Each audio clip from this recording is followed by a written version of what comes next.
Sa dulo ng baryo ng San Isidro, may isang kubong halos gumuho na, nilalamon na ng lumot at kalungkutan. Doon naninirahan, kung matatawag mang paninirahan, ang isang batang nagngangalang Lirio.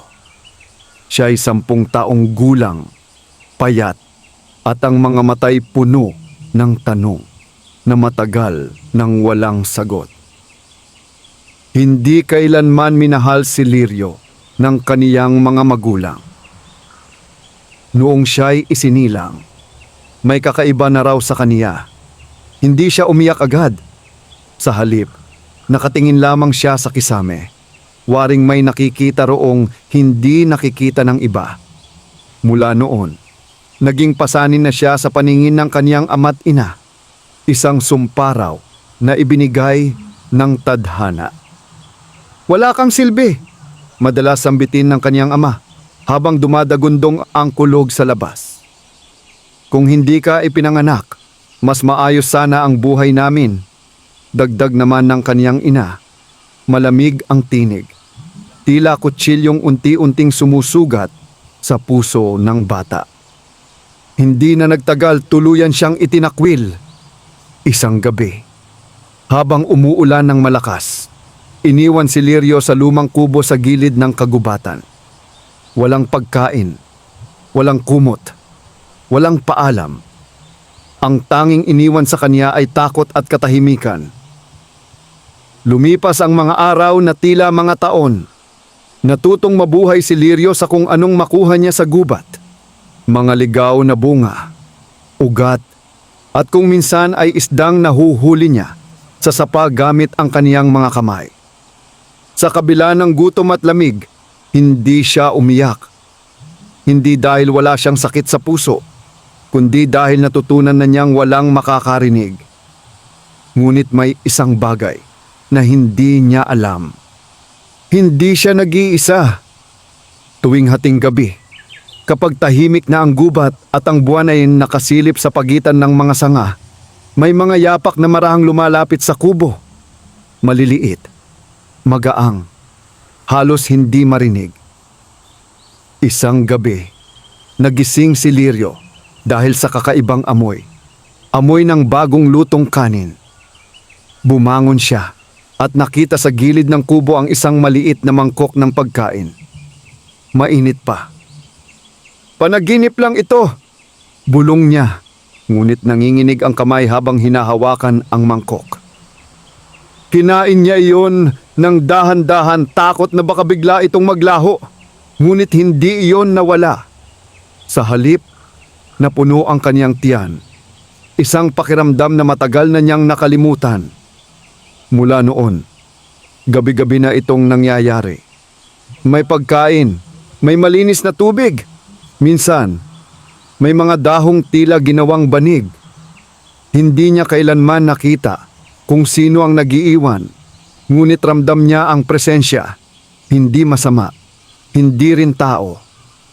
Hanggang sa isang gabi, nagpasya si Lirio na magkunwari na lamang natulog sa ilalim ng manipis na kumot ng dahon. Pinilit niyang pigilan ang paghinga. Ilang sandali pa, may narinig siyang munting tinig. Kaawa-awa ang batang ito. Dahan-dahang iminulat ni Lirio ang kaniyang mga mata. Sa harap niya ay isang maliit na nilalang, halos kasing laki lamang ng isang batang 3 taong gulang. Kulay lupa ang balat, may mahahabang tainga, at ang mga matay kumikislap na parang alitap-tap. Napaatras si Lirio sa takot. Huwag mo akong saktan, nanginginig niyang sabi. Napangiti ang nilalang, isang ngiting hindi nakakatakot, bagkus ay puno ng lungkot at awa. Hinding-hindi, sagot nito. Ako'y isang duwende at matagal na kitang binabantayan. Bakit? Tanong ni Lirio. Luha ang namumuo sa kaniyang mga mata. Wala naman akong halaga. Umiling ang duwende. Mali ka, bata. May dahilan kung bakit ka isinilang at may dahilan kung bakit ka pa rin nabubuhay.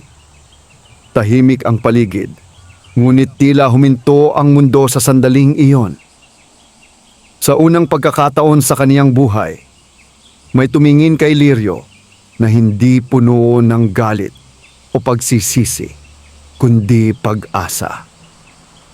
At sa gabing iyon, nagsimula ang isang kwentong magbabago, hindi lamang sa buhay ng isang batang itinakwil, kundi sa kapalaran ng dalawang mundong matagal ng pinaghiwalay. Ang mundo ng tao at ng mga nilalang na matagal nang nakatago sa anino. Tahimik ang gabi matapos magpakita ng duwende sa harap ni Lirio. Ang apoy ng maliit na sulo sa kubo ay marahang kumikislap. Waring kinakabahan din sa presensyang hindi nito lubos na nauunawaan. Si Lirio na may nanatiling nakaupo sa kaniyang banig na dahon. Yakap ang sariling tuhod. Hindi pa rin sigurado kung ang lahat ng ito ay totoo o bunga lamang ng matinding gutom at pag-iisa. Duwende ka talaga? Maingat niyang tanong, halos pabulong. Tumango ang maliit na nilalang. Oo, isa ako sa mga tagapagbantay ng gubat na ito. Matagal na kaming nagmamasid sa iyo. Bakit ako? Usisa ni Lirio. Wala naman akong ginawa para mapansin. Ngumiti ang duwende at lumapit ng kaunti. Sapat lang upang makita ni Lirio ang mga guhit sa balat nito. Mga simbolong tila kasing tanda ng kagubatan. May mga taong ipinapanganak na may liwanag, wika nito. Hindi lahat ay nakakakita, ngunit nararamdaman namin, ikaw ay isa sa kanila. Napalunok si Lirio. Hindi niya lubos na maunawaan ang sinasabi, ngunit sa kauna-unahang pagkakataon, may nagsalita tungkol sa kanya na parang mahalaga siya. Ano ang pangalan mo? Tanong niya. Ako si Balitok, sagot ng duwende. At ikaw, Lirio, ay nasa ilalim na ng aking pagbabantay. Parang may mainit na humaplos sa puso ng bata sa mga salitang iyon. May nagbabantay sa akin, isang simpleng ideya, ngunit napakalaki ng epekto. Hindi ka ba magagalit sa akin? Biglang tanong ni Lirio. Sabi ng mga tao, mapanganib daw ang mga duwende kapag hindi ginagalang. Napatawa si Balitok, isang munting tawang parang lagaslas ng tubig sa sapa. May mga tulad naming nagagalit, oo, ngunit mas marami ang nagmamahal sa katahimikan at katarungan. Ang galit ay isinisilang lamang kapag may pang-aapi. Tahimik silang dalawa sandali. Sa labas, humuni ang mga kuliglig at ang hangin ay may dalang malamig na yakap. Babalik ka pa ba? Tanong ni Lirio. May halong takot sa tinig. Babalik, sagot ni Balitok. Ngunit kailangan mong mangako. Ano po? Na hindi mo hahayaang patayin ng sakit ang kabutihan sa iyong puso. Napayuko si Lirio. Matagal na niyang gustong magalit sa kaniyang mga magulang, sa baryo, sa mundo. Ngunit sa harap ng munting nilalang, tila napakabigat ng galit na iyon. Ipangako ko, mahina niyang tugon.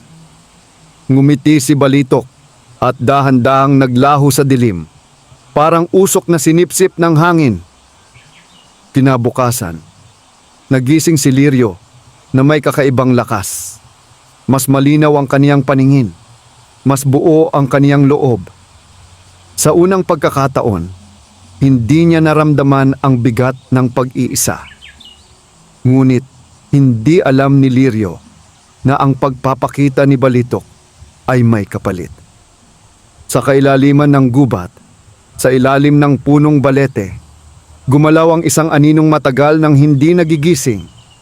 Isang nilalang na kumakain ng galit at hinanakit, at naamoy nito ang liwanag ng bata. Mula nang magpakita si Balitok, tila nagbago ang tibok ng kagubatan sa paligid ni Lirio. Ang mga dahon ay mas marahang kumikilos. Ang hangin ay mas malamig ngunit hindi na nanunuot sa buto. Kahit ang sikat ng araw ay tila mas madalas dumungaw sa kubong dati palaging balot ng anino. Ngunit may kapalit ang lahat ng pagbabago. Isang umaga, habang nag-iigib si Lirio sa sapa, napahinto siya. May narinig siyang tinig. Mahina, tila bulong, ngunit malinaw na malinaw sa kaniyang isipan. Lirio! Napatayo siya ng tuwid. Nilibot ng kaniyang mga mata ang paligid, ngunit wala siyang nakita kundi ang mga puno at gumagalaw na tubig.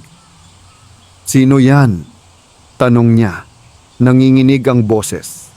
Walang sumagot ngunit muling dumaan sa kaniyang isipan ang bulong. Mas malinaw ngayon. Huwag kang matakot. Naupo si Lirio sa tabi ng sapa. Hawak ang dibdib na mabilis ang tibok. Naalala niya ang sinabi ni Balitok. May liwanag ka. Marahil ito ang tinutukoy ng duwende. Kung sino ka man, sabi niya, hindi ako lalaban. Gusto ko lang mabuhay. Biglang umihip ang hangin. At ang mga dahon sa paligid ay sabay-sabay na gumalaw. Parang yumuyuko. Naririnig ka na ng gubat, muling bulong ng tinig. At tinatanggap ka nito. Nang gabing iyon, bumalik si Balitok. Mas seryoso ang mukha ng duwende ngayon. Ang dating banayad ng ngiti ay napalitan ng pag-aalala. Narinig mo na ang bulong, hindi ba? Tanong nito. Tumango si Lirio. Akala ko po, nababaliw na ako. Hindi, sagot ni Balitok. Iyan ang tinig ng gubat. Ilan lamang ang may kakayahang makarinig niyan. Bakit po ako? Napabuntong hininga ang duwende. Dahil ang puso mong sugatan ay hindi pa sarado. Ang sakit mo ang naging pintuan. Napatitig si Lirio sa apoy ng sulo. Kung ganon, mas mabuti pa palang nasaktan ako. Umiling si Balitok. Walang sakit ang mabuti, ngunit may mga sugat na nagiging daan. Tumahimik sila sandali, hanggang sa biglang dumilim ang paligid. Hindi dahil sa paglubog ng araw, kundi dahil tila may aninong dumaan sa pagitan ng mga puno. Napatayo si Balitok. May gumising, sabi nito. Mababa ang tinig. Ano pong gumising? Isang nilalang na matagal nang natutulog. Kumakain ito ng galit, takot at hinanakit. Napalunok si Lirio. Delikado po ba siya? Para sa iyo, oh, sagot ng duwende. Ang liwanag mo ang inaamoy niya. Biglang nag-init ang hangin. Sa malayo, may narinig silang mabigat na yabag, kasabay ng pag-ungol na parang pinagsamang iyak at galit. Hindi ka pwedeng manatili rito mag-isa, wika ni Balitok.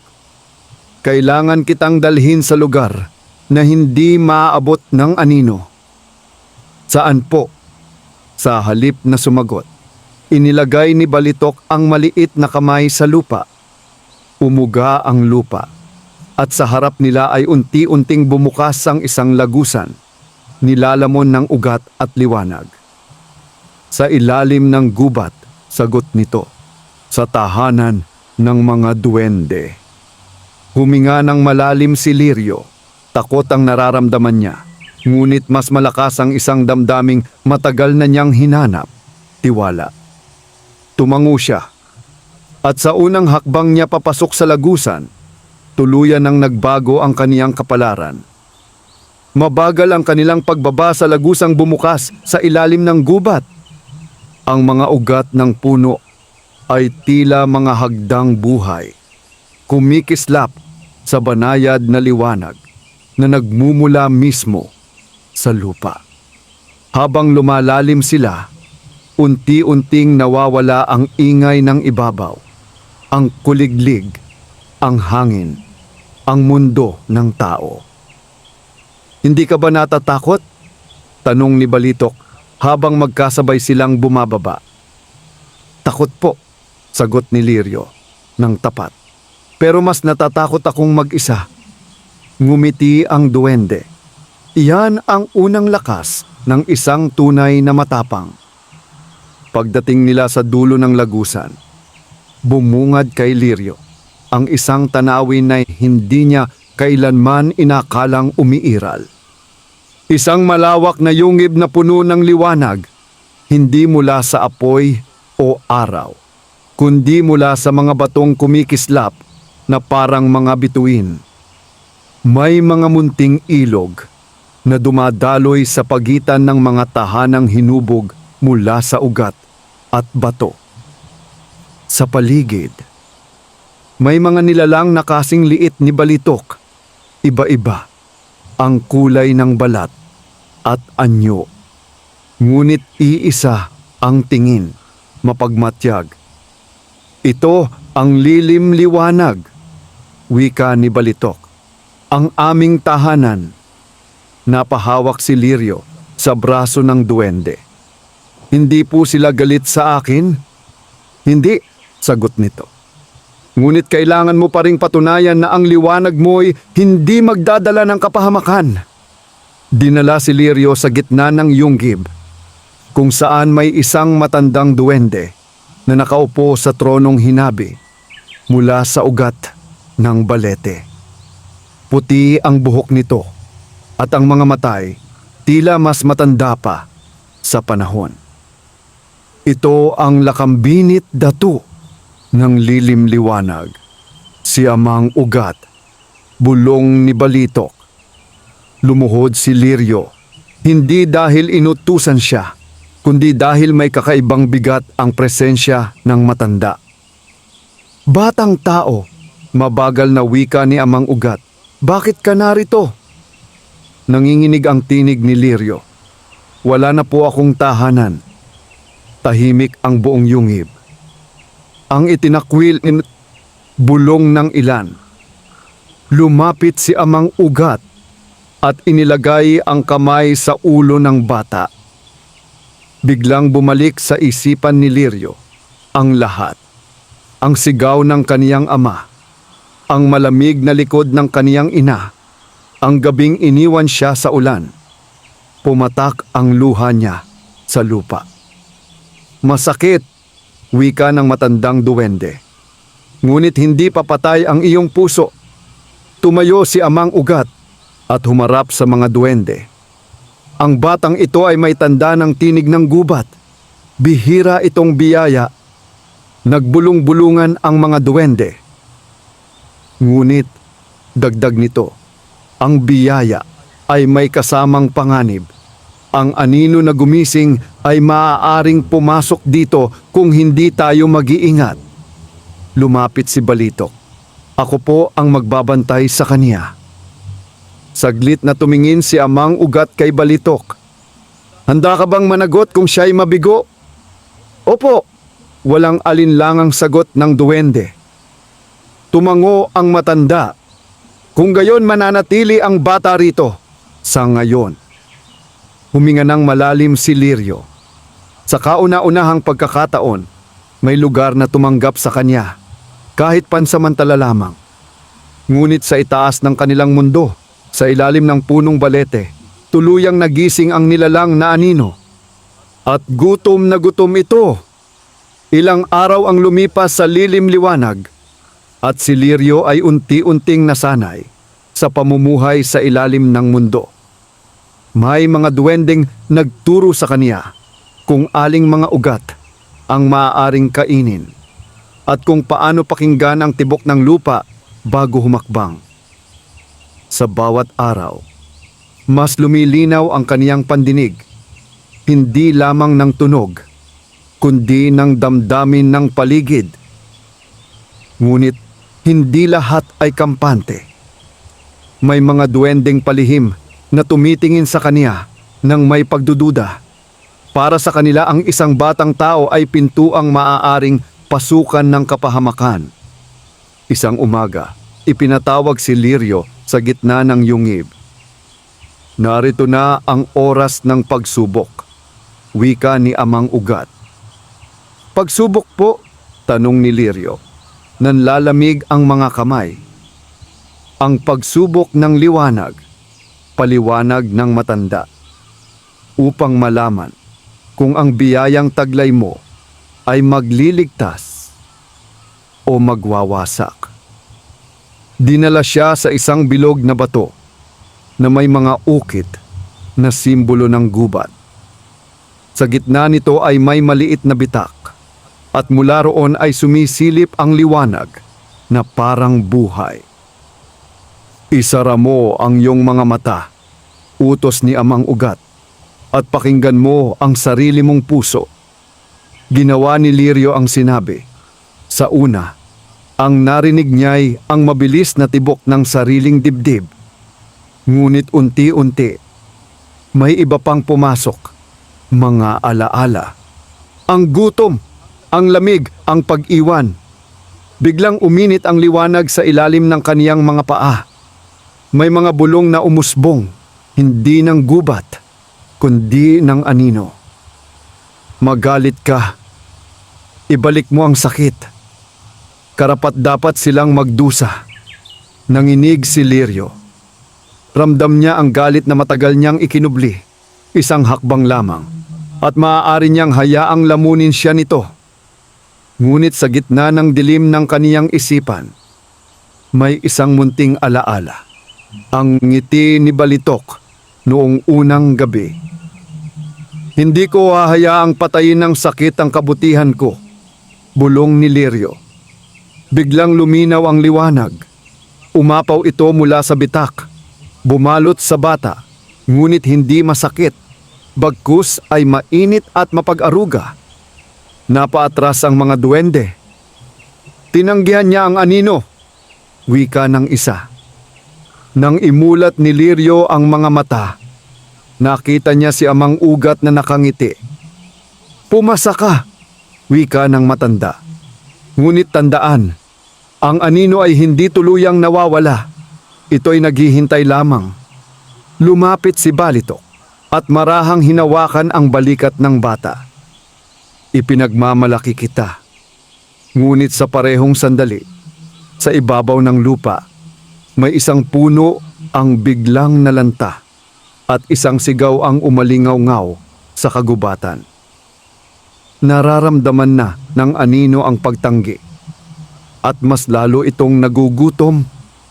Mula sa sandaling pumasa si Lirio sa pagsubok ng liwanag, hindi na siya nakatulog ng mahimbing. Tuwing ipipikit niya ang mga mata, may pakiramdam siyang may nakatingin.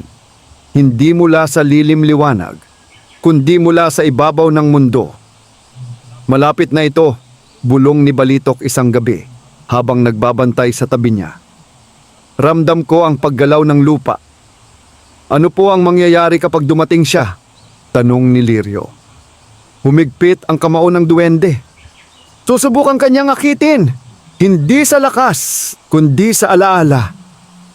Kinabukasan, nagdilim ang mga batong nagbibigay liwanag sa yungib. Ang mga ilog ay bumagal ang agos at ang hangin ay naging mabigat. Papasok na ang anino, wika ni Amang Ugat. Hindi sa pisikal na anyo, kundi sa mga panaginip. At dumating nga iyon ng gabing iyon. Sa panaginip ni Lirio, bumalik siya sa lumang kubo. Umuulan. Nanginginig siya sa lamig. May dalawang anyong papalapit, ang kaniyang ama at ina. Bumalik ka na, wika ng ina. Malambing ang tinig. Nagkamali kami. Lumapit ang ama at inilagay ang kamay sa balikat niya. Patawarin mo kami. Nang hina ang tuhod ni Lirio. Ito ang matagal niyang hinintay. Ngunit napansin niya ang kakaiba. Walang anino ang kanilang mga paa. Hindi kayo totoo, bulong niya. Biglang nagbago ang anyo ng dalawa. Natunaw ang mga mukha. Naging maitim na usok na may nag-aapoy na mata. Kami ang gutom mo, umalingaw-ngaw ang tinig. Kami ang sakit na ayaw mong pakawalan. Sumigaw si Lirio. At sa sigaw na iyon ay pumutok ang panaginip. Nagising siya na pawis at nakita si Balitok at amang ugat na nakapalibot sa kaniya.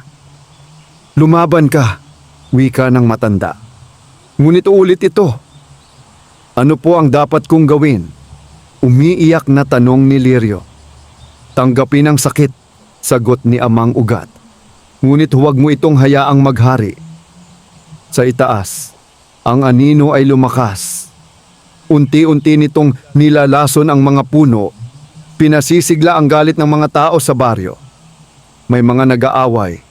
May mga batang umiiyak. At lahat ng iyon ay pagkain nito. At kapag busog na siya, wika ni Balitok, babalikan ka niya. Sa sandaling iyon, naunawaan ni Lirio ang katotohanan. Hindi siya lamang ang target ng anino. Siya ang susi upang mapigilan ito. Lumipas ang mga araw na puno ng pangamba. Sa bawat gabi, ramdam ni Lirio ang paglapit ng anino. Parang malamig na hiningang dahan-dahang dumadampi sa kaniyang batok. Ngunit hindi na lamang takot ang nararamdaman niya. May unti-unting nabubuong tapang, hinubog ng mga aral ni Balitok at ng katahimikan ng lilim-liwanag. Isang gabi, tinawag si Lirio ni amang ugat sa pinakaloob ng Yunggib. Isang lugar na bihirang puntahan ng sinuman. Sa gitna ng silid ay may isang malinaw na kristal na tumitibok na parang puso. Ito ang puso ng gubat, wika ng matandang duwende. Dito nagmumula ang balanse ng liwanag at dilim. Napahinto si Lirio. Bakit niyo po ito ipinapakita sa akin? Dahil ikaw lamang ang maaaring humawak nito, sagot ni amang ugat. Ngunit may kapalit. Ano po? Kailangan mong harapin ang sarili mong sakit ng buo. Lumapit si Lirio sa kristal. Nang hawakan niya ito, biglang nagbago ang paligid. Nasa gitna siya ng baryo. Naroon ang mga taong minsang tumalikod sa kaniya. May mga matang mapanghusga. May mga bibig na bumubulong. Salot, sabi ng isa. Masama ang batang iyan, wika ng iba. Sa gitna ng lahat, nakita niya ang mas batang bersyon ng sarili. Nakayuko, nanginginig. Lumapit si Lirio sa bata at lumuhod sa harap nito. Kasalanan ko ba? Tanong ng bata. Mahigpit siyang lumunok. Ito ang tanong na matagal na niyang iniiwasan. Hindi, sagot niya sa wakas. Hindi mo kasalanan. Yumakap siya sa batang iyon. Unti-unting naglaho ang mga tinig, ang baryo, ang alaala. Pagmulat niya ng mata, nasa yungib na siya muli. Ang kristal ay mas maliwanag ngayon. Narinig ka ng puso ng gubat, wika ni amang ugat. Ngunit tandaan, ang anino ay papalapit na sa ganap na anyo. Handa na po ako, sabi ni Lirio, kahit nanginginig ang tinig. Sa ibabaw ng lupa, umusbong mula sa ilalim ng balete ang isang nilalang na hinabi mula sa usok at galit. May mukha itong binubuo ng libu-libong sigaw. At tinawag nito ang pangalan ng bata. Nang tawagin ng anino ang pangalan ni Lirio, umalingaw-ngaw iyon hindi lamang sa gubat kundi sa lilim-liwanag. Nanginig ang mga pader ng yunggib at ang mga batong nagbibigay liwanag ay kumislap na parang natatakot. Dumating na ang oras, wika ni amang ugat. Kailangan mong umakyat sa ibabaw. Napatitig si Lirio kay Balitok. Kailangan po ba talagang ako? Tumango ang duwende. Ikaw ang naririnig ng gubat. Ikaw, ang kayang tumayo sa pagitan ng liwanag at anino. Binuksan muli ang lagusan. mas malaki at mas maliwanag kaysa noon. Habang umaakyat si Lirio, dala niya ang puso ng gubat, nakapulupot sa telang hinabi mula sa ugat. Sa bawat hakbang, ramdam niya ang bigat, hindi ng kristal, kundi ng responsibilidad. Paglabas nila sa ibabaw, sinalubong sila ng wasak na tanawin. May mga punong nakahilig na tila sugatan. Ang hangin ay mabigat sa galit at takot. Sa gitna ng kagubatan, sa ilalim ng balete, nakatayo ang anino. Mas malinaw na ngayon ang anyo nito. Isa itong dambuhalang nilalang na hugis tao. Ngunit ang katawan ay binubuo ng usok, luha, at galit ng maraming nilalang. Sa dibdib nito ay may umiikot na dilim. Ibalik mo sa akin ang sakit. Umalingaw-ngaw ang tinig nito. Iyan ang sayo. Humakbang si Lirio pasulong, nanginginig ngunit matatag. Hindi ko na po kayo kailangan, sabi niya. Tumawa ang anino, isang tunog na parang pagbasag ng mga sanga. Kung wala ang sakit, wala ka. Hinawakan ni Lirio ang puso ng gubat. Naramdaman niya ang tibok nito, kasabay ng tibok ng sarili niyang puso. May sakit ako, sigaw niya. Pero may pag-asa rin. Biglang nagliwanag ang kristal. Ang liwanag ay hindi sumunog. Ito'y yumakap. Tinamaan ang anino at ito'y umungol, umatras. Ngunit hindi pa ito tapos. Mula sa dibdib ng anino, lumitaw ang mga mukha ng mga taong minsang nanakit kay Lirio, ang kaniyang mga magulang, ang mga taga-baryo. Napatigil ang bata. Lirio! Bulong ng anino. Sila ang dahilan kung bakit ka nasaktan. Lumapit si Balitok sa tabi niya. Ikaw ang pipili. Napapikit si Lirio at sa katahimikan pinili niya. Sa harap ni Lirio ay ang mga mukha ng kaniyang mga magulang. Hinabi mula sa usok at dilim. Ang mga mata nila'y puno ng panghihinayang, ngunit may nakatagong panlilinlang. Ramdam niya ang bigat ng nakaraan na pilit humihila sa kanya pabalik sa sakit. Patawarin mo kami, wika ng tinig na tila pinagsamang iyak at galit. Kung wala kami, hindi mo mararanasan ang sakit na yan. Humigpit ang hawak ni Lirio sa puso ng gubat. Ang liwanag nito'y kumikislap, tila naghihintay ng kaniyang desisyon. Kung magagalit ka, bulong ng anino, lalakas ako. Kung maghihiganti ka, mabubuo ako. Napatingin si Lirio kay Balito. Tahimik lamang ang duwende, ngunit ang mga mata nito'y puno ng tiwala. Huminga ng malalim si Lirio. Oh, wika niya, nanginginig ang tinig. Nasaktan ako dahil sa inyo. Nagkibit balikat ang mga anino. Kung gayon, ngunit hindi ko kayo gagamitin bilang dahilan para maging masama. Dugtong niya. Biglang nagliwanag ang puso ng gubat. Ang mga mukhang nasa usok ay nagsimulang mabura, parang guhit sa buhangin na tinatangay ng hangin. Pinapatawad ko kayo, sabi ni Lirio. Hindi para sa inyo, kundi para sa akin. Isang sigaw ang pumunit sa hangin. Ang anino ay umurong. Ang katawan ay nagsimulang mabasag, tila salaming tinamaan ng liwanag. Hindi pa ito tapos, sigaw nito. May sakit pa sa mundong ito. Totoo, sagot ni Lirio. Ngunit hindi mo na ako pag-aari. Ibinuka niya ang mga kamay at tuluyang inilabas ang liwanag ng puso ng gubat. Hindi ito sumabog. Sa halip, kumalat ito sa kagubatan. Hinaplos ang mga puno, ang lupa, ang hangin. Unti-unting natunaw ang anino hanggang sa maging usok na lamang at tuluyang naglaho. Tahimik ang paligid. Ang unang huni ng ibon ay marahang pumailan lang, isang tanda ng bagong umaga. Napaupo si Lirio, pagod ngunit payapa. Tapos na ang labanan. Ngunit hindi pa tapos ang kwento. Sumikat ang araw. Sa kagubatan na tila unang beses pa lamang nasilayan ang mundo. Ang mga dahong dati maputla ay muling nagkulay berde. At ang mga punong halos nalanta ay unti-unting tumuwid. Parang humihinga matapos ang mahabang pagkakasakal. Tahimik na nakaupo si Lirio sa ilalim ng balete, ang punong minsang pinanggalingan ng anino. Ngayon ito'y payapa na.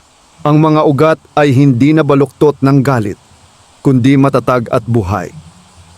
Natapos na, wika ni Balitok habang marahang lumalapit. Natapos na po ba talaga? Tanong ni Lirio. Umupo ang duwende sa tabi niya. Ang anino, ngunit ang mundo palaging may sugat. Ang kaibahan ngayon may liwanag na handang umunawa. Lumapit si Amang Ugat kasama ang ilang duwende. Ang kaniyang mga mata ay puno ng karunungan at paggalang. Lirio, wika ng matanda. Ginawa mo ang hindi kayang gawin ng marami. Pinili mo ang paghilom kaysa paghihiganti. Inabot niya ang puso ng gubat na ngayoy unti-unting nagiging bahagi ng lupa. Hindi mo na kailangang dalhin ito, naitanim mo na ang liwanag. Napatingin si Lirio sa kagubatan. Ano na po ang mangyayari sa akin? Tahimik ang mga duwende. Ito ang tanong na matagal nang naghihintay ng sagot. May pagpipilian ka, sabi ni Amang Ugat. Maari kang manatili sa lilim liwanag bilang tagapag-ugnay ng mundo ng tao at ng gubat. O maaari kang bumalik sa mundo ng tao, dala ang natutunan mo. Naisip ni Lirio ang baryo. Ang mga taong minsang tumalikod. Ang mga magulang na hindi na niya inaasahang babalik sa dati. Ngunit hindi na siya ang batang iniwan sa ulan. Babalik po ako sa mundo ng tao, wika niya sa wakas. May mga batang tulad ko roon. Ayokong maramdaman nila ang naranasan ko. Ngumiti si Balitok. May halong lungkot at pagmamalaki. Kung gayon hindi ito paalam, hinawakan niya ang noo ni Lirio. Isang banayad na liwanag ang dumampi sa bata. Hanggat bukas ang puso mo, wika ng duwende, makakarinig ka pa rin ng bulong ng gubat.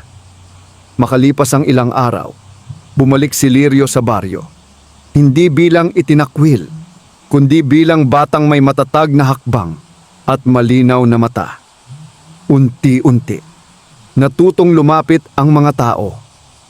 Hindi lahat ay humingi ng tawad, ngunit sapat na para kay Lirio ang isang bagay. Hindi na siya nag-iisa. Tuwing gabi, kapag tahimik na ang mundo, ngumingiti siya sa hangin. Alam niyang sa pagitan ng mga ugat at bituin, may isang duwending nagbabantay. At sa bawat batang nasasaktan, may isang bulong na maririnig. Hindi ka nag-iisa, may liwanag ka. Lumipas ang mga taon. Hindi na bata si Lirio. Siya ay naging binata na may matang sanay sa sakit ng mundo, ngunit hindi kailanman nanigas ang puso. Sa baryo ng San Isidro, kilala siya bilang tahimik na tagapayo. Ang taong marunong makinig kahit walang kapalit. Kapag may batang umiiyak dahil sa gutom, si Lirio ang unang lalapit. Kapag may batang kinukutya dahil kakaiba, siya ang unang tatabi. Kapag may batang itinakwil, siya ang unang magsasabing, "May halaga ka." Walang nakakaalam ng buong kwento. Hindi niya kailanman ikinuwento ang tungkol sa anino, sa puso ng gubat, o sa lilim liwanag. Hindi dahil nahihiya siya, kundi dahil alam niyang ang liwanag ay hindi kailangang ipagmalaki. Kailangan lamang itong ipasa. Tuwing dapit hapon, madalas siyang maglakad sa gilid ng kagubatan. Doon, sa pagitan ng mga puno, may mga sandaling humihinto ang hangin at may maririnig siyang pamilyar na tinig. Maayos ang ginagawa mo. Ngumingiti si Lirio kahit walang nakikita. Sa ilalim ng lupa, sa lilim liwanag, si Balitok ay patuloy na nagbabantay. Hindi lamang kay Lirio, kundi sa lahat ng pusong sugatan na maaaring maging pintuan ng liwanag o dilim. At kailan may hindi na muling nagising ang anino. Sapagkat ang pinakamabisang sandata laban dito ay hindi lakas, hindi galit, kundi pag-unawa at pagpapatawad. Wakas.